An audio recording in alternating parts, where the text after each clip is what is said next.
Stark and Darker has a pretty big gear problem. What I mean by that is, there are too many times where players can wear purple and blue gear and essentially outclass most other players in the lobby because of the insane stat buffs the gear affords them. And I do understand that Iron Mace is not focusing on game balance because they are working on finishing the game, but I would like to just give my opinion anyways. I think blue and purple gear should be average and slightly above average gear when compared to the rest of the gear in the game.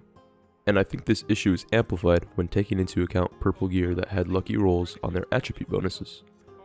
Only higher end purples and legendaries should be objectively good gear, and uniques should be best in slot compared to gear of lower rarity. Here's my solution. Don't forget to leave a like, and subscribing would be greatly appreciated. The best way to balance all of the tiers in the game is by introducing a new attribute debuff in addition to the attribute buffs that are afforded with each tier of rarity. To be clear, no attribute modifier can be duplicated within the same item roll, meaning that buffs and debuffs cannot directly cancel each other out, and that's just to prevent like a green item, for example, to have a roll where it's +1 all attributes and -1 all attributes at the same time, because then, it's pointless. First of all, I think the gray rarity should just be deleted completely from the game. I don't see it as beneficial in the tiers of rarity, and I think Iron Mace can really just combine the gray and white tier into one rarity level. However, I do think it's important that browns are kept in the game just to represent the starter items that every class gets in their beginning kit. And of course, white does not have any stat buffs that is afforded, nor debuffs. I think green items should only be slightly better than white items, and the way this becomes true is by adding a debuff in addition to the buff that is afforded with a green tier rarity item. Because in playtest 3 and 4 of the game, greens were often a big jump from the white rarity, and blue items should be the most commonly used item. I think that should be middle of the road, your average, what you see in most games, the pool of most items that players are taking into lobbies. I think blue should be direct middle of the road, where it gives you an even amount of attribute buffs and attribute debuffs. Essentially the new green of the last playtest. And the way you make the blue tier items average is by adding 2 debuffs in addition to the 2 buffs that are afforded with the blue tier item.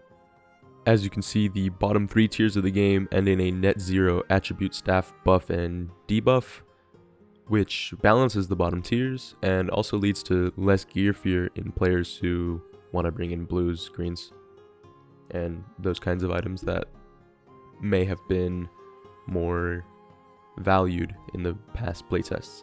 Now, purple is interesting because it's a direct upgrade to blue, as it's the first item that introduces a real competitive advantage with a +3 buff to 2 debuff ratio. This change will also make it so that purple tier will have less god rolls, because they now factor in a -2 attribute roll that will decrease the likelihood of rolling a good purple item. And in the end, this will result in a decrease of the pool of good purple items in the game. And the tiers above purple is where items begin to scale up at a marginal rate. Legendaries will have a +4 buff to 1 debuff ratio, and uniques won't have any debuffs at all, which successfully makes them a direct upgrade to every other rarity in the game, which is why they're on top. This system gives legendary and unique items their value back because it's far more likely for them to be generated with attributes that are clear advantages to purple tier items and below. Additionally, this will bring value back to items in the trade market because people will pay for items based on their stats and not their rarity, as seen in previous playtests for sure. Now, if you take a look at the debuff side, you can see that it's perfectly balanced, as all things should be.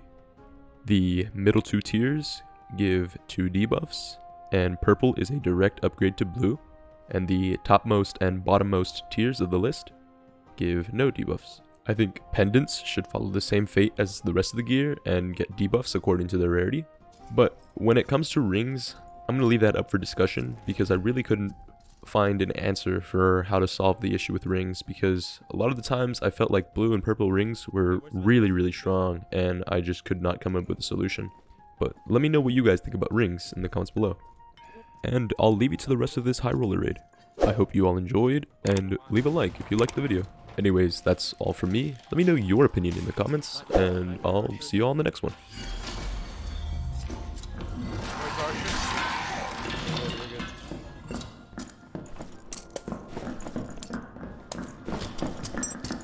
going away from the circle. Oh yeah, true. My bad.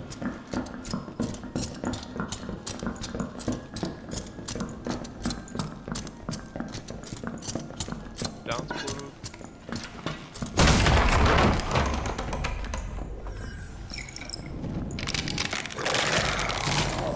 Blue open. 3 skateboarders if you guys want to go. I think we should. You definitely could. Let's go. Alright, go ahead.